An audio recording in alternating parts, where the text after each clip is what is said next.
My mother, Betty Moorhead, and I coordinate this program. This is our 32nd year in Batavia for Books Between Bites. And we've been at the library for a number of years and couldn't do it without all their support and input. And our wonderful program today is all thanks to Stacy getting on it and getting our author here. Real quick, I have an email list, and people sign up on here, and I email you once a month about our next month's or our upcoming program. If you're not on our list and you'd like to be, I'll set it over here on the table and you can sign up afterwards. But let's get going. I'll let Stacy introduce our author. Thank you.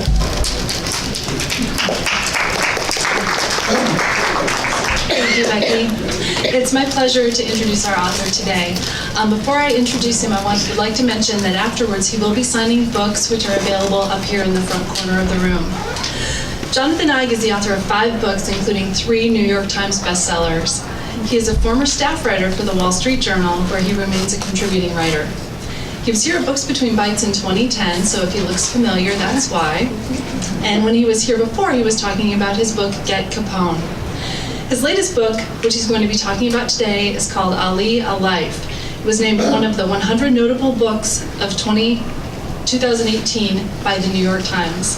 Please join me in welcoming Johnathan Eig.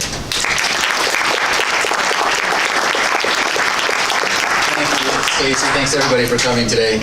Whenever Muhammad Ali would get an introduction, whether he was being introduced by the President of the United States or Johnny Carson, he would always say, well, thank you for that beautiful introduction. You're not as dumb as you look. I would never do that. Because you can only get away with that when you're the most beautiful man on the planet, when you're 6'3", the heavyweight champion of the world, Muhammad Ali, this beautiful, beautiful, so charismatic man. So you may have noticed that Ali and I do not have that much in common. Just not to say I'm completely lacking in charm, but this man just, actually Ali and I have one thing in common. We have one thing in common. We both have an incredibly fast jab. Do you want to see mine? You want to see it again? That's an Ali joke. And I can do a lot of Ali material up here today, and you'd all be very happy, but I'm going to actually speak for myself a little bit. I want to tell you about the process of getting to know this man and writing this book. To be a biographer and take on another person's life is an awesome responsibility. To tell a story that you know nothing about when you begin is a frightening challenge. And there are several things you have to do. You have to do the legwork. You have to go out and interview everybody you can find who knew this man. You have to dive deep into the archives. You have to read the history. You have to come to understand the time in which he lived, which is not the same time I lived, obviously. One of the main things I think that you have to have as a biographer is empathy, which is also one of the main things you try to give your reader. You want the reader to understand what made this man tick, so that you don't have to have anything in common with your subjects. I have very little in common with Al Capone as well, although I did write about him. We both, from Brooklyn actually, we both began losing our hair at an early age, but other than that, nothing. So when you begin this process, you begin with the idea that you have to try as hard as you can not to know what this man thinks all the time, but to try to make the reader understand how he thinks. And Dick Gregory, the great comedian and activist, said to me when I interviewed him, white boy, he called me, if you think your book is going to be worth a damn, you're going to have to explain what made a black kid growing up in the 1940s, and today's Ali's birthday, by the way. It's really nice that we're all here together to celebrate. What made this kid growing up in the 40s, the same age as Emmett Till, who was killed for giving sass, for giving lip to a white person, what made Muhammad Ali think he could be different? What made him think he could be special? What made him think that he could change the world when he was just another little black kid growing up in the Jim Crow South, told that he was not special, told that he was inferior, in fact? What made him think he could go around calling himself the greatest of all time? And that was my challenge. How was I going to explain this man? So where do you begin? I began with interviewing. One of the things you do when you start writing a book is you fake it. went up to Muhammad Ali's wife. This is his second wife. Her name is Khalila. She was known as Belinda when she was 17 and married Muhammad Ali. I walked up to Khalila and I said, "My name is Johnathan and I'm writing the biography of your husband." I hadn't written a word. I hadn't interviewed anybody yet. I had read a few books about Muhammad Ali, but here I am saying, "I'm the biographer of your husband and I want to talk to you." And she said, "Well, who gave you permission to write my husband's story?" And I said, "Nobody. But I'm really going to try hard, and I'm really going to do my best, and I'm going to try to tell his story honestly and fairly, and that's all I can do. And I'd really love to start by interviewing you." She said, "Okay, $6,000. I said, "Okay, well, I don't pay for interviews." She said, "Well, then I don't do interviews." But I'm very persistent. I found a photographer, actually, in Chicago, a guy who worked for the Nation of Islam, who had photos from her wedding that she had never seen. So I snapped a few pictures on my phone and texted them to her, and she said, "Where'd you get those pictures?" And I said, "Oh, I've got lots more. I'd be happy to bring you them and when I come to interview you."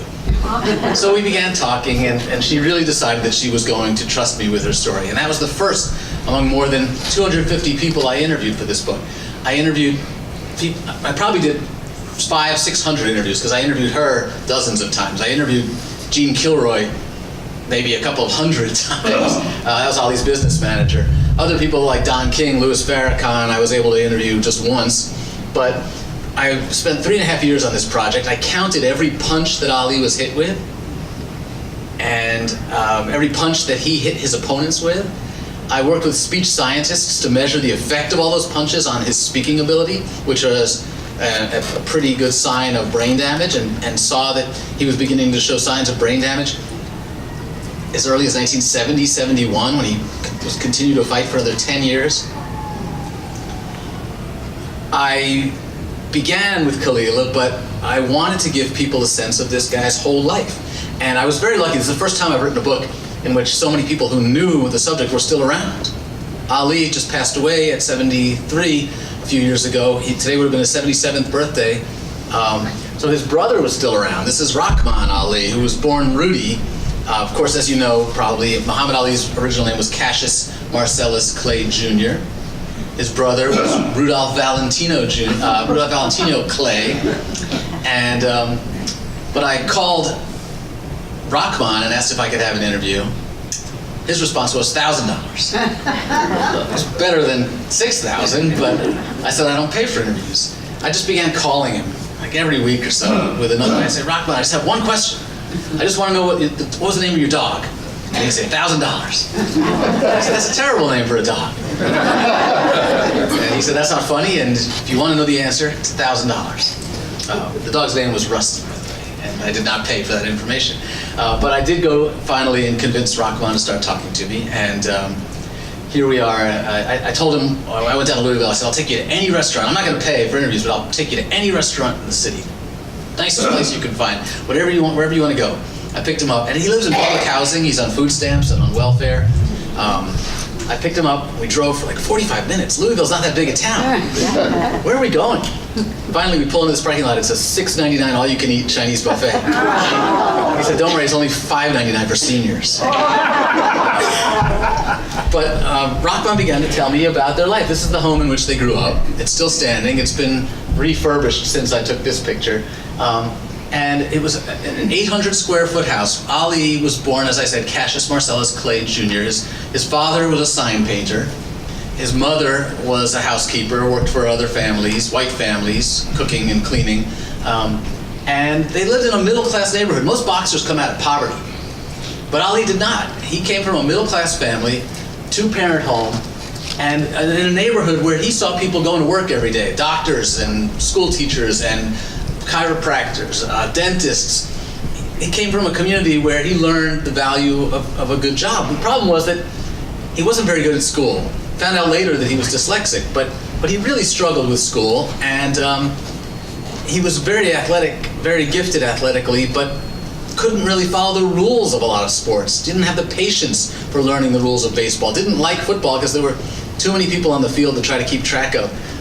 One of his favorite games was to stand in between these two houses right there and have Rahman throw rocks at him, and just to see if he could dodge the rocks. He was very good at dodging rocks. Not exactly something that's going to earn you a good career, but he made up for his deficiencies in school by being the class clown, like so many people who struggle academically. And he developed this love of attention, just always had to have the eyes on him in the classroom, always had to have the neighborhood kids looking to him as the leader, and finally discovered a way to get that attention in a positive way one day when he was riding his bicycle and it started to rain and he ducked into this building. Does anybody know the story of Muhammad Ali's stolen bicycle? Okay, somebody does. So often when you research these stories as a biographer, you research the St. Valentine's Day Massacre, you find out Al Capone had nothing to do with it. You research the story of Pee Wee Reese and Jackie Robinson embracing on the field, never happened. Here's an origin story that really happened, and it happened pretty much the way Ali told it. He's riding his bicycle one day, it's raining, he ducks inside, he's with his brother, and they duck inside this building to get out from the rain. This is the Columbia Auditorium in downtown Louisville. And they come back out, and the bicycle's gone. This was a brand new $50 Schwinn. The boys had to share it because it was so expensive, and they were panic-stricken. They were really worried that their dad was going to beat the crap out of them when they came home, told them his bicycle was stolen. And their father drank too much. He could be abusive at times. Young Cassius and Rudy run back into the building, screaming, "Our bike's been stolen, our bike's been stolen." And somebody says, "There's a police officer in the basement." They go down to the basement, and there's a police officer, a white guy named Joe Martin. And he's running a boxing clinic in the basement for kids.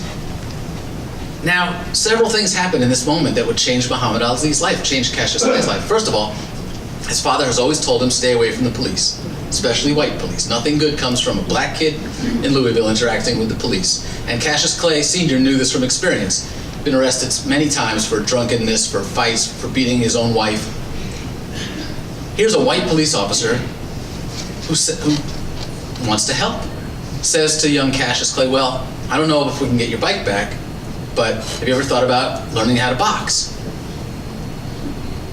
Second thing that happens here is that Ali looks around and he sees black kids and white kids in the ring together. He sees black kids punching white kids. That's definitely not supposed to happen, according to the rules his father has taught him.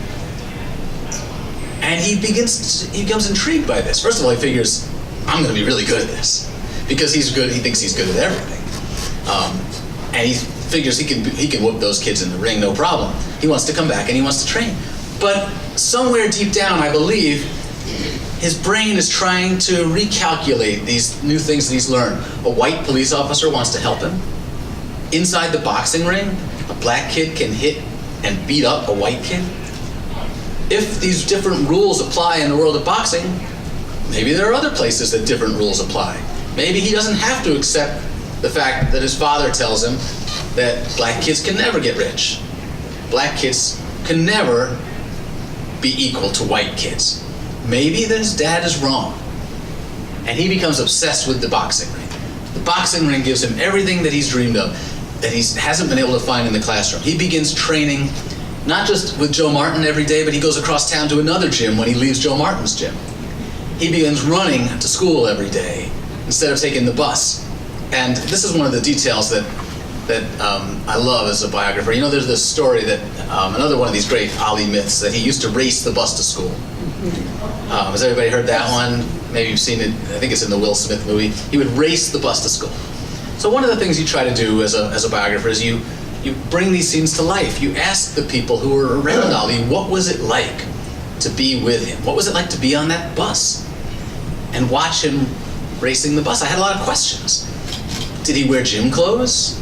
Or is he wearing his nice school clothes? Was he wearing sneakers or shoes? Was it a school bus where you could you could push the windows down, you push both things at once and lower the windows? Were the kids yelling at him? Were they yelling when the bus pulled ahead? And so I called some of his school friends. I talked to a guy named Owen Sitgraves, and I asked him all these annoying questions. And I wrote down all the details, and something about it was bothering me, because Mr. Sitgraves told me that it wasn't a school bus, it wasn't a big yellow bus, it was a city bus. They rode the city bus. And something about that just wasn't sitting right with me. And after a while, I called Mr. Sitgraves back and I said, "You said it was a city bus, right?" Yeah, he said, "Yeah, we paid 10 cents to ride." And, we transferred at Chestnut. I said, "Doesn't the city bus stop a lot? Like every block?" He said, "Yeah." I said, "So if Ali was racing the bus to school, he should have won easy." And Mr. Sitgraves just started laughing. He said, "Yeah, of course he could have won. He would stop every time the bus stopped, though. And when we transferred to Chestnut, he'd wait with us for the other bus." And Mr. Sitgraves said, "I don't really think he was doing it to get in shape. I think he was doing it to make us laugh. He was doing it for the attention." And if you read this book, and I hope you will, you can look at every page and look at Ali's behavior. Why does he protest the Vietnam War? Why does he continue fighting when he should retire? Why does he join the Nation of Islam? One answer, not always the right answer, but one answer to every one of those questions is he wanted attention. It was a constant throughout his life. Why was he married 4 times? Why did he sleep with 1,000 women? He wanted attention. It almost always comes back to that.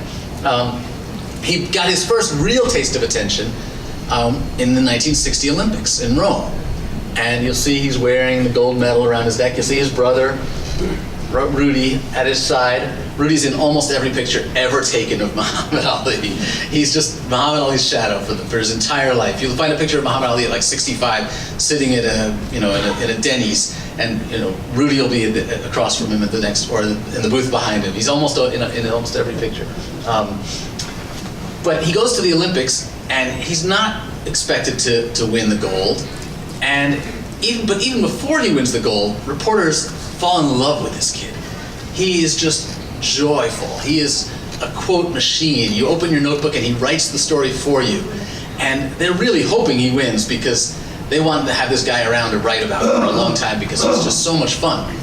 And he does win. He wins the gold in 1960. He comes back and starts fighting as an amateur, and realizes that marketing he's good at marketing too. He's not just good at boxing. He's good at calling attention to himself. And he recognizes that by making people mad at him, by taunting his opponents, by predicting the round in which he's going to win, these are seen as unsportsmanlike. The old white reporters, they sniff at it. Who does this kid think he is? But he recognizes that he is calling attention to himself. He's making himself famous, and that will translate into a quicker shot at the heavyweight championship. And he gets that shot in 1964 against this man, Sonny Liston, the bear, as Muhammad Ali liked to call it, the big ugly bear. Here's Ali, 21 years old, and already taunting this man who's seen as unbeatable. Sonny Liston has knocked out his last 3 opponents in a combined minute and a half, something ridiculous like that. He's a monster. He's considered at this point maybe the greatest heavyweight of all time, certainly one of the greatest heavyweight knockout punchers of all time. And here comes young Cassius Clay, he's not Muhammad Ali yet, who hasn't fought anybody, who has a very unorthodox style, probably isn't going to be long for this world. I don't know if you know much about boxing, but boxers are always taught, keep your hands up, protect the head, and duck punches. Ali never did any of that. He'd keep his hands down here when he fought, and he would just move. He was so quick. The same reason he was able to dodge those rocks. He always said, "I don't need proper boxing technique because I'm too fast." Sonny Liston's old, he's fat, he's never going to be able to catch up to me. And it worked for a long time. He was able to box that way and win. But everybody figured once he gets in the ring with Sonny Liston, that lack of technique is going to catch up to him. He's going to pay. At some point, he's going to fight a good fighter, and he's not going to be able to get away with that anymore. But Ali, all his life, had this confidence, had this fearlessness. Was not afraid to challenge, was not afraid to talk back, was not afraid to get in the ring with guys with whom he supposedly had no chance. And Sonny Liston's a little scared. Like, this kid must be crazy. He's supposed to be scared of me. What's wrong with him? And sure enough, as soon as the bell rings, you see what Ali knew all along. Sonny Liston can't touch him. His punches are missing by a mile. And Ali knows that throwing those big punches and missing, that tires a man out after a while. So about a minute into the first round, you start to see Ali realizing, okay, He can't hit me. Boom, boom, boom. That fast jab, almost same as, just as fast as mine. And Liston can't do a thing about it. He can't get out of the way. And then by the end of the round, Ali's throwing combinations. Boom, boom. 4, 5, 6 punches in a row. And Liston's just taking them and getting madder and madder, but he can't catch Ali. And Ali wins. It's the greatest upset in boxing history. And that's the moment when he stands on the ropes with Howard Cosell shoving a microphone in his mouth saying, I told you, I'm the greatest of all time. I am the king of the world. And here's this kid who has literally captured the imagination of the world. And what does he do the next day?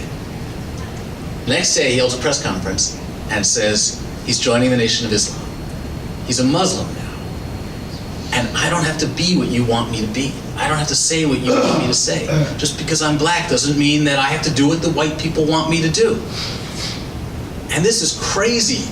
The white press can't understand it. Why would a kid who just won the heavyweight championship of the world, who just lined himself up for millions of dollars of endorsements from Coca-Cola and anything else he wants, why would he throw it all away by joining this radical cult, this Nation of Islam, which is considered by the FBI to be a terrorist organization? Ali doesn't care. This is his moment. This is his declaration of independence. And it becomes a declaration of independence for black people all around the country, and even all around the world, because soon after Ali travels to Africa, and he finds that everyone there knows him already. And he's astonished by this, and they see him as somebody who's willing to stand up to racism, somebody who's willing to stand up to the United States government, somebody who's willing to say, I don't care what you think, I don't care what white people tell me what to do. I'm free to be who I want to be. And that is radical. It gets more radical a little bit later when he's drafted. There he is with Elijah Muhammad, and again Rudy in the picture. If the Nation of Islam is scary to people, if the Nation of Islam makes people angry that the heavyweight champion of the world is supposed to be true blue All-American, it gets worse when he announces that he will not fight in Vietnam. It's against his religion. The Nation of Islam says that it can only fight in holy wars of Armageddon, and Vietnam is definitely not one of those. He also makes this a political issue. He says, why are black Americans being called up to fight in disproportionate numbers to white Americans? Why are black men dying more than white people in Vietnam? Why would I want to fight for a government that treats me like a second-class citizen, that doesn't let half my people vote, that incarcerates us, doesn't give us equal rights? I can't even eat in a restaurant in my hometown. I'm the heavyweight champion of the world. Why would I want to fight for a government that treats me that way? And to go over there to Asia and kill some other brown-skinned people who've never done anything wrong to me? I got no quarrel with no Viet Cong, as he famously said. And when this happens, Ali becomes almost certainly the least popular man, the most hated man in America.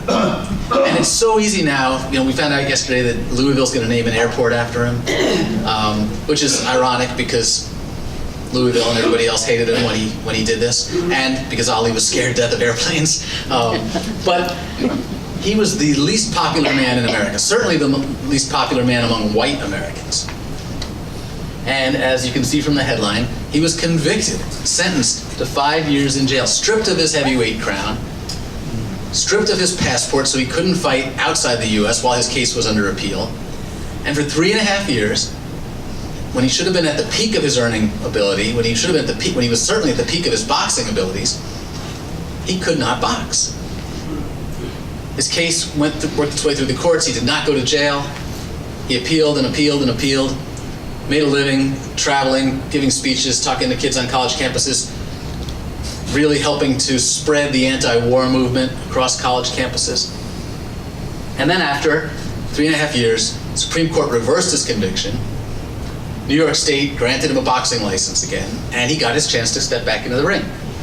And I think this is the moment in which Muhammad Ali's image is remade. Not the fight, this moment exactly where you see Ali early in the 15th round on his rear end, having just taken a Joe Frazier left hook to the jaw. You look at his jaw, you can already see how swollen it is. Look at Joe Frazier's face though, it doesn't look too great either. This has been a war. And 15th round, Ali goes down. First time he's been knocked down, and he gets right back up. He said later that he was unconscious on the way down and the ground woke him up. And he popped right back up. He beats the count. He survives that 15th round. And he loses the fight in a split decision. It's the biggest fight in boxing history. It's the only time two undefeated heavyweight champions have met in the ring. It's the fight of the century. It's televised around the planet. Largest live audience ever in the history of television. And Ali loses. But I believe in this moment, when he gets up from that punch, that's the moment when Americans begin to look at him differently. By now, the Vietnam War is widely seen as a disaster. Maybe Ali was right not to go. Even if you still disagree with him about Vietnam, you got to admit he took his lumps, lost 3.5 years, millions of dollars. You got to admit that he was sincere in his conviction, that he was willing. Remember, he didn't know it was going to be 3.5 years. He thought he was giving up his entire boxing career. He thought that he was done because he was so determined to stand up for his beliefs. And he takes a punch. And there's nothing Americans like more, look at John Wayne, than a guy who gets knocked off his horse and gets right back on it, right? And he finishes that fight and then begins working his way back toward another shot at the heavyweight championship. And by now it's the 1970s. Martin Luther King is dead, Malcolm X is dead, the civil rights movement has kind of moved off of the streets and into the courts, and Ali seems content to be a boxer again. Americans don't really want to listen to the controversial stuff anymore, and Ali is letting them off the hook to some extent. His popularity begins to grow. He begins showing up on Johnny Carson and Dick Cavett and doing these interviews, and he's got such great charm. You can't help but, even when he says America's a racist country and he can never really trust a white guy, he says it with this smile, and he's saying it straight to Johnny Carson's face, the whitest man in America, maybe. And how can you not like this guy? And as he works his way back toward another shot at the heavyweight championship, we're rooting for him. And when he faces George Foreman in Zaire, of all places, we're really rooting for him, because George Foreman is like Sonny Liston.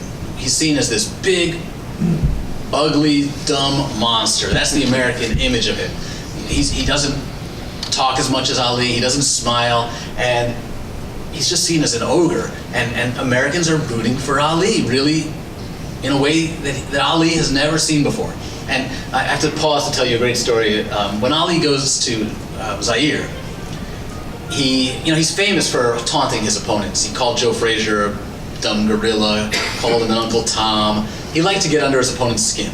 So he's on a plane over to Zaire, and he says to his manager, Gene Kilroy, who I interviewed, is it going to make sense in Africa if I call George an Uncle Tom?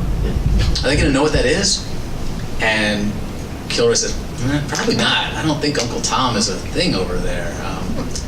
He says, well, who do they hate in Zaire? And Kilroy says, well, they hate the Belgians, obviously. The Belgians raped this country for generations, took all the wealth out of the country and chopped off people's heads. It's Heart of Darkness, Joseph Conrad. They really hate the Belgians. So Ali gets off the plane, standing on the tarmac, thousands of Zairians at his feet, and he says, I'm the greatest of all time. George Foreman is a Belgian. And the next day, Foreman arrives, and he can't understand why everybody hates him. He didn't do anything to these people. But it works. And everywhere he goes, Ali hears the people chanting, Ali Boumaye, Ali Boumaye. It means Ali kill him. And Foreman is just, he's depressed. He gets a cut over his eye. He has to stay in Zaire a month longer than he thought he was going to have to. The dictator, Mobutu, won't let anyone leave. He confiscates their passports. And by the time the fight comes around, Ali has beaten him mentally. And then, I have to tell you one other really funny story. Foreman says to me, I was drugged before that fight. I said, you were drugged before the fight? He said, yeah, I was drugged by my own manager. I said, what are you talking about? He said, right before the fight, my manager gave me water to drink. I didn't like to drink too much before the fight because I wanted to look lean, I wanted to look cut. But right before the fight, I drank some water, and there was something wrong with that water. And I'll tell you another thing. Before the fight, we gave the referee $10,000 cash to make sure it was a fair fight. And I found out later that Ali's managers gave him $20,000. So I called Gene Kilroy, and I said, Gene, George says that he gave the ref $10,000 and that you gave the ref $20,000. And Kilroy says, that's the stupidest thing I ever heard. That's completely and utterly ridiculous. We only gave him $5,000. That's boxing for you. Ali wins this fight, the rope-a-dope that some of you will no doubt recall. He lets George Foreman punch until his arms are tired, and then absorbs those punches by leaning back on the ropes, keeping his hands up, and when Foreman starts to get tired, comes out punching and knocks Foreman down, wins the heavyweight championship, takes back the title that the government had taken away from him, and that should be the end of the story. That should be the climax of his career. I wish that was his last fight, but unfortunately it was not. This is 1974. He continued to fight for another 7 years and take an enormous number of punches. Began really feeling like he never managed his money well, had to do things to make money, took endorsements like Decon Roach Traps. I don't know if you remember that commercial that used to be on TV. But by now you could also see that he's having trouble speaking clearly. I remember this commercial that was on TV in the 70s, and he would say, Decon Roach fog kills roaches dead. And one of his friends told me he couldn't say the word fog. They had to do like 20 takes of it because he couldn't get the word fog out over and over. And he began saying to his friends and family, do you think there's something wrong with me? Do you think my speaking ability is failing? He began having trouble sleeping. He lost a lot of the discipline to train, but he kept fighting and kept taking punches all the way through the late 70s into the early 80s. He fought against Larry Holmes. He lost the title to Leon Spinks. Fought Spinks again and beat him, retired, couldn't handle being out of boxing, missed the attention, missed the money, came back and fought Larry Holmes, lost a disastrous fight, fought one more time after that, lost again. And what a lot of people forget is that Ali kind of disappeared at that point for a while.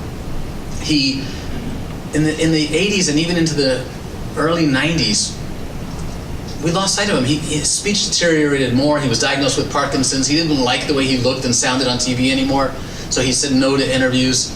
And you could hire Ali back then to come to your used car lot or your trade show booth for $3,000. And he would spend all day. Ali loved people. Even in his diminished state, he drew energy from other people. He's the only guy I know who would go to the airport hours early, this pre-TSA. He would go to the airport hours early just so he could hang out with people. If he was bored, he would just open the phone book and dial some numbers. He would say, let's go to a hospital and just hang out with the kids. He would just stop his car in the middle of the road and see how long it would take him to stop all the traffic in all 4 directions. He loved that stuff. But he was depressed in the 80s and into the early 90s because nobody really seemed to want him anymore.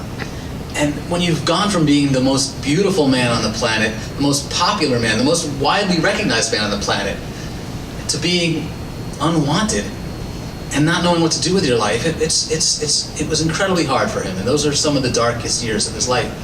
And then came this moment in 1996 that I'm sure you guys will remember. It's important to remember that, I'll put in that context that I just said, that Ali was forgotten. And no one knew who was going to light the torch that day. It was the Olympics in Atlanta, live TV, tens of millions of people watching in the US alone. And as the torch goes up the ramp, the marathon runner, Joan Benoit, is carrying it up the ramp. The TV announcers still don't know who's going to be lighting the last torch atop the stadium. And there's been speculation about who it might be. And then suddenly, this figure in white steps from the shadows. And when people see that it's Ali, the crowd does not cheer. They gasp. You can go home and watch it on YouTube. They gasp. There's this silence for a second. And then they're watching in fear because Ali's shaking so much. They haven't seen him in a long time, and he looks terrible. He's only what? He's like 50. He's 50, but he's shaking like an old man, and he can't get the flame lit, and the flame is from his torch is licking up his arm. It looks like he's going to set himself on fire. And people are scared and worried about him. And then finally the flame lights and everybody begins to chant like they used to when he stepped into the ring, Ali, Ali, Ali. And it's in that moment, I think, that he is sort of enters the third act of his story. The next day, he told a reporter from the USA Today, people are going to love me even more now. Because they're going to see that I'm weak, that I'm hurt, that I'm going to die just like everybody else. We all get sick. We all get old. And if me, Muhammad Ali, the greatest champion of all time, if it happens to me, it happens to everybody, and I'm going to show them that it's okay. And that's exactly what he does. He lets us see him in his time of weakness. And that's a new kind of greatness that he'd never shown before. I have some problems with it. The writer Stanley Crouch put it nicely. He said, Ali, as a young man, was a grizzly bear. He was fierce. He was frightening. He would tear your head off. Ali in the 70s, when he came back, was like a circus bear. He's still dangerous, but he's here to entertain us. He doesn't scare us as much. And in the third act, Ali becomes a teddy bear. And we just want to hug him and forget about all the other problems that we had. And I think it's really true, but I also think it's important to remember Ali the grizzly bear, because that's the Ali who changed America. That's the Ali who really matters in terms of what we're going through even now in this country with racism, with people saying that athletes should shut up and dribble. Ali stood up for that and said, you don't get to tell me what to do. I'm my own man. And over the course of trying to answer this question about what made him think he could get away with that, as I mentioned, I interviewed all of his wives, his friends, his family. I needed to try to meet Ali. As you could imagine, he was still very much alive when I wrote this book. I went out to his house a couple times and met with his wife, but Ali was sick. I didn't get to meet him. Finally, about 6 months before he died, his wife Lonnie called me and said, Ali's feeling well and we're going to be in Louisville. I think you should come and say hello to him. I didn't know if I was going to get to interview him, if I was going to get to ask him any questions. He hadn't done an interview in more than 15 years. I didn't think I was going to get to interview him, but I was really thinking, I had years to think about it. What was I going to say to him? What was I going to ask him? And before that meeting with him that night, I decided to go for a run. I like to jog. I went for a run along the route that Ali used to run when he was a kid in Louisville. And as I was doing this, I was thinking, you're an idiot. What do you think you're going to learn by running in this guy's footsteps? Do you really think you're going to understand what it was like to be a black kid in Jim Crow, Louisville? Do you think you're going to understand what it was like to be growing up in this household with an abusive father and trying to run and get in shape so that you could do something better with your life than your old man? You're not going to understand any of that. Why are you wasting your time? And that's when it occurred to me what I would ask Ali when I got to meet him. So that night, Lonnie introduced me, and he was sitting at the table, and he didn't look up when she introduced me. I couldn't tell if he knew I was there or not, but I put my hand on his arm and I leaned into him, and I said, Muhammad, my name's Johnathan and I'm writing your biography, and I just want to say it's the greatest honor of my life to get to do this, and I'm working really, really hard to try to do it right, and to tell the story the way it deserves to be told. And I guess I just want to ask, is there anything you wanted to say? The last word in the book should be yours. And he didn't answer. And that was upsetting to me for a while. But then when I thought about it, I realized that Ali never made it easy on anybody. He liked to challenge people. He liked to push people. Sometimes he made it really hard on people who were closest to him. And he wasn't going to give me an easy answer. And that's all right, because I feel like it's his life, it's my book. I bear the responsibility for this. And what I take away from my time researching him, when I think about answering Dick Gregory's question, what made this kid think he could be special? I think it comes down to fearlessness. He wasn't afraid of his father. He wasn't afraid of challenging orthodoxy. He wasn't afraid of challenging racism. He wasn't afraid of challenging the US government. He wasn't afraid of getting up when Joe Frazier knocked him down. He wasn't afraid to let the world see him shaking, trembling, and weak. He wasn't afraid, most of all, to stand up for what he believed in. And I think when you do that, that's when you get to call yourself the greatest of all time. Thank you very much.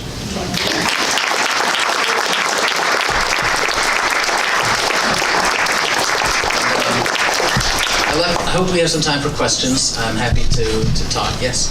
Was Angelo, Angelo Dundee still around? The question was whether Angelo Dundee was around. No, he passed away before I began working on this book. He's one of the people who I most would have liked to talk to. Yeah, because he was the only lifelong, really, was Ali from day one. Yeah, Ali, Ferdy was with him almost from day one. I mean, Angelo Dundee. Ferdy Pacheco, the fight doctor in his corner, was still around. I interviewed him. Yeah. But Bundini Brown is another one who I didn't get to interview, who was very close to Ali. I would have loved to have met Bundini. Yeah, let me go back there for a question. Could you just touch on the relationship between Muhammad Ali and Howard Cosell? Yeah, Ali and Howard Cosell, I get that question almost every time. And my answer is a little bit disappointing, I'm afraid. I think of them as business partners. I think that they both recognized that they were very good for one another.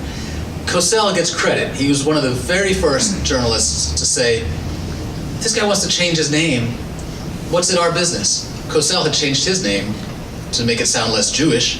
He could relate.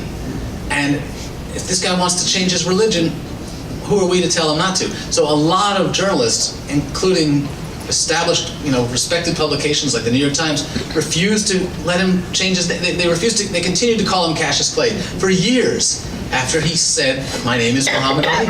But Cosell respected him, and they developed a really nice rapport. They, I think, really enjoyed one another's company. Cosell recognized that Ali was great for ratings.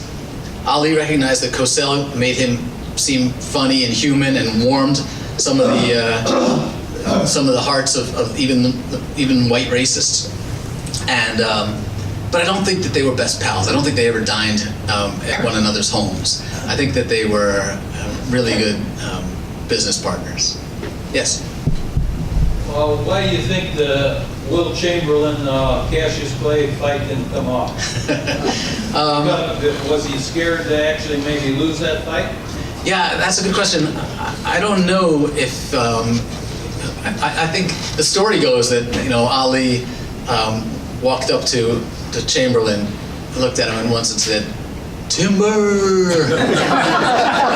Ali liked to think that scared Chamberlain off, but it'd be pretty tough to dodge a lot of punches. But I still think Ali would have got inside and with one punch would have taken him down. But who the hell knows? That's one of those things that's just fun to speculate about. Yes. So I'm from Uganda, and my mom is from Rwanda, but she grew up in Congo. So she was alive when he went the rumble in Uganda. And I called her this morning and I asked her, so I want to see the author of the Ali biography, and I wanted to ask you what it was like when Ali came. She was 7 years old. And she just said, she didn't call sports much or anything, but she just said that everybody wanted him to win, and she thought that he was a Congolese. Huh. Wow. She thought that he was a Congolese, and they all just wanted him to win. So my question is, I didn't think much of, I watched the Will Smith movie, I remember that, I remember the book where they were trying to imitate that. I didn't think much of Ali as a kind of social activist and important black person. And in the book you mentioned a lot about, you talk about Huey Newton, Malcolm X, you have quotes from James Baldwin, Tennessee quotes and everything like that. I think there's a quote which says that Ali was kind of all these men mixed together. Yeah. So I just wonder, how did he turn into this conscientious objector? Was it due to the Nation of Islam, or would he have been that without the Nation of Islam? Yeah, I don't think he would have been that without the Nation of Islam. He was actually not interested in the civil rights movement. He thought it was a waste of time. He said he went to one protest because some high school friends were going. This is before he joined the Nation of Islam. And he said, people were mad at us. Like, I don't want, like, people were yelling at us. I don't want to get yelled at. He really didn't, he didn't want to, he wasn't interested in it. And even when when he joined the Nation of Islam, he still thought integration was a bad idea. He said he didn't want his kids marrying white people or even going to school with them. But he was full of contradictions. He lived in an all-white neighborhood at the same time. So he was very, I think he's kind of reminded me sometimes of the character Chauncey Gardner from the novel Being There, who just seems to absorb everything around him and not have any necessarily any real philosophy of his own, but just kind of absorbing it all and reflecting it back on the world, unfiltered. And he's very strange that way. And there was but I think in the end his actions inspired people. The fact that he called himself the greatest inspired people in the Black Power movement, the Black Panther movement, to adopt the fist and to use the greatest as part of their marketing, their propaganda. So I think he inspired people more by his actions, and he was never really clear on his own political philosophy. Yes? I wondered the year that you got to speak with him and what was his mental status? Well, his wife said that he understood what was going on around him, and his kids and his friends said that he could, wave and say hi, and he knew who he was looking at, but he couldn't have a conversation anymore. The question was, what was his status mentally in the last couple of years? And Lonnie said that the thing he'd like to do best during those last few years was just watch himself on YouTube. And I would too if I was Muhammad Ali. I'm going to probably spend my last few years just watching. She said she wanted me to come read him the book when it was done because he loved hearing about himself. And unfortunately, he passed away before I finished. Yes? Did he ever get his bicycle back? No, he never got his bicycle back. He also lost his Olympic medal, the one that he was seen wearing in that picture, and that's never been found either. So if you find either of those items, let me know. I'll come back to you in a minute. Let me ask. Could you talk about his family, his wife, children? Yeah, he was married 4 times. He had no children with his first wife, and I think the Nation of Islam kind of forced him to divorce his first wife, and he expressed regret about it for many, many years, that he really loved that woman named Sanji. And that his second wife had 4 kids. Third wife had 3 kids, and then they adopted a kid with his 4th wife. He had a few other kids out of wedlock who he acknowledged and took care of, and then a few others that he didn't acknowledge or take care of. So he was a busy guy, but not a great dad. He was even when he was married to the mother of his children, he was not around much, and the kids often complained that they would have rather had a not famous father who spent more time with them. So that's one of his areas that I think he did not represent himself too well. Yes? When you did get to sit down with him, did he talk to you at all? No, he didn't respond to my presence. I couldn't really even tell if he knew I was there. It was sad for me. Yes? Did he box as a heavyweight in the Olympics? He was a light heavyweight in the Olympics, yeah. Yes? So I was really angry with Ali because of his relationship with Malcolm X and how he turned his back on him. And like I said, I didn't think of Ali as this political figure. And when I read the biography of Malcolm X a few years ago, I really hated him. Yeah. And also his relationship with Sanji. So my question is, was the Nation of Islam in the end a good thing for him? How it destroyed really his relationship with Sanji and Malcolm X. So was it good for him? That's a great question. Some of his friends would argue that without the Nation of Islam, he never would have made it as heavyweight champion. It gave him the discipline.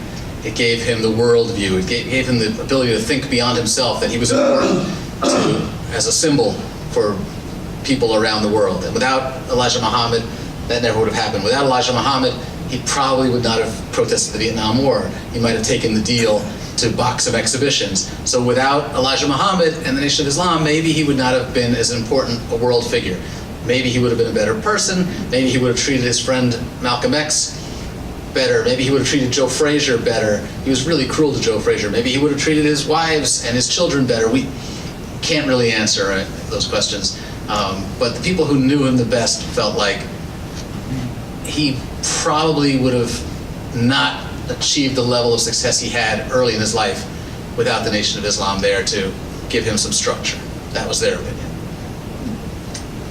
Yes?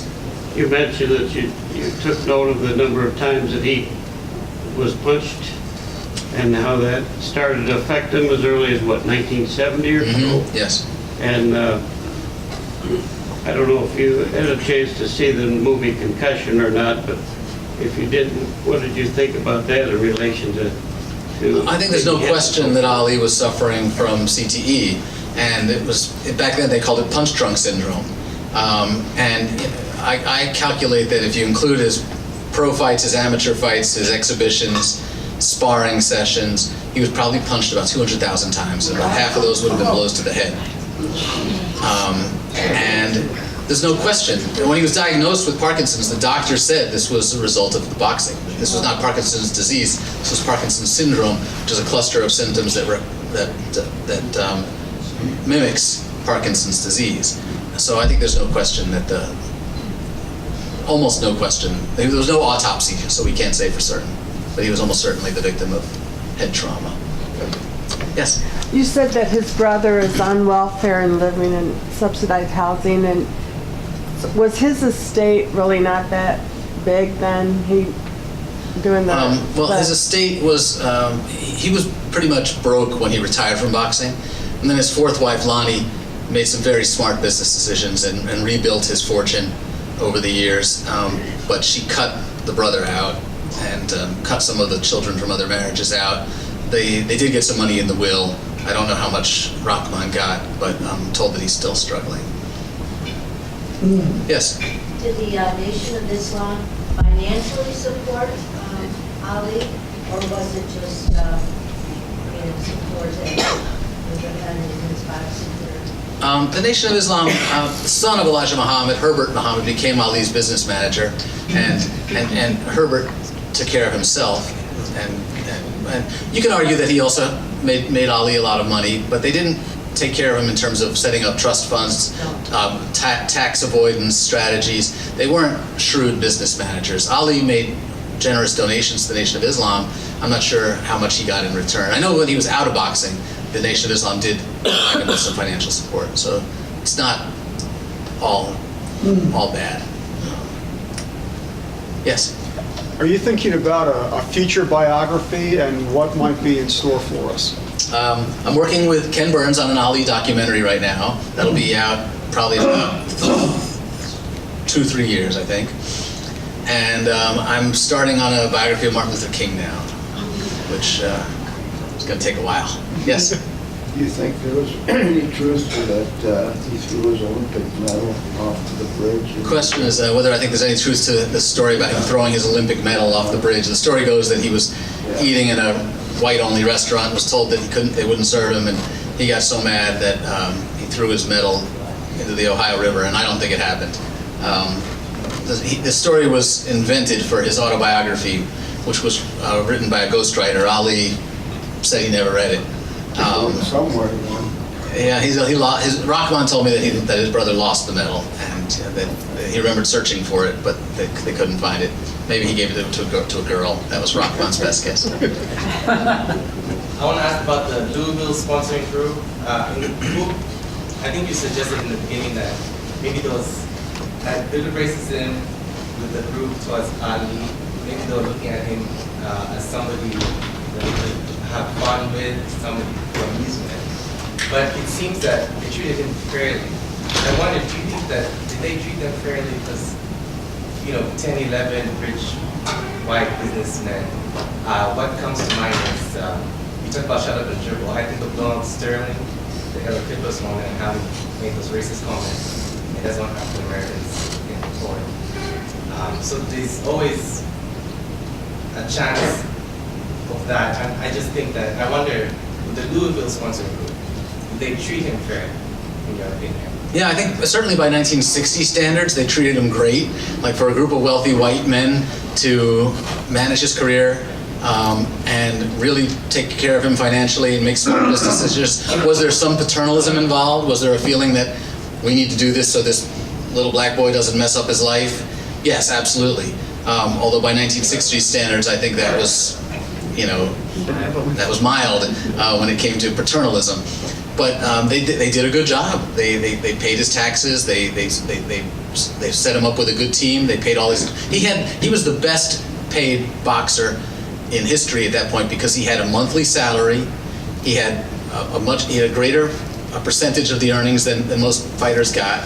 He was protected from the mob, and they built a trust fund for him that he couldn't touch until he was 30 years old or retired from boxing. So all of that was extraordinary. It had never been seen before in boxing. So I give them some credit. Was it wrong for him to leave them? Well, by then he was into the Nation of Islam, so he had other interests, and I think it was pretty natural that eventually he was going to fire them and try something different. Yes. Did he finish high school? Technically, yes.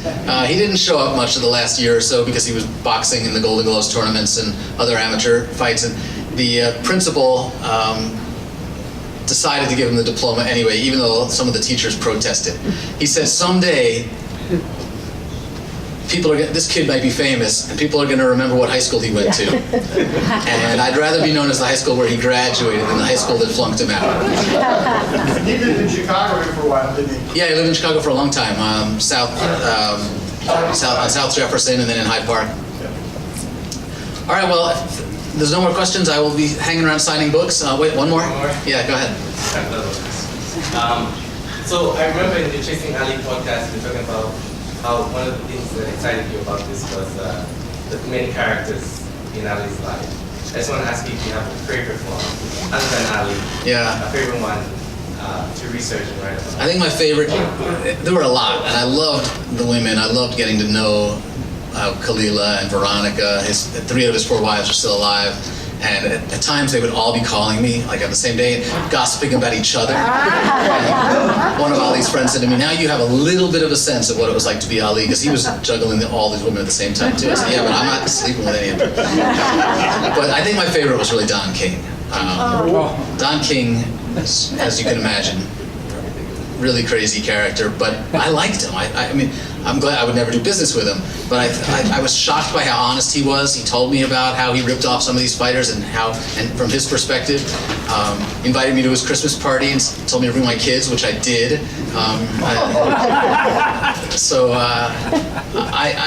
This book was a lot of fun because there were so many wild characters. To go drinking with Larry Holmes and just to walk into a bar with the heavyweight champions is something everybody should get to experience once in their life.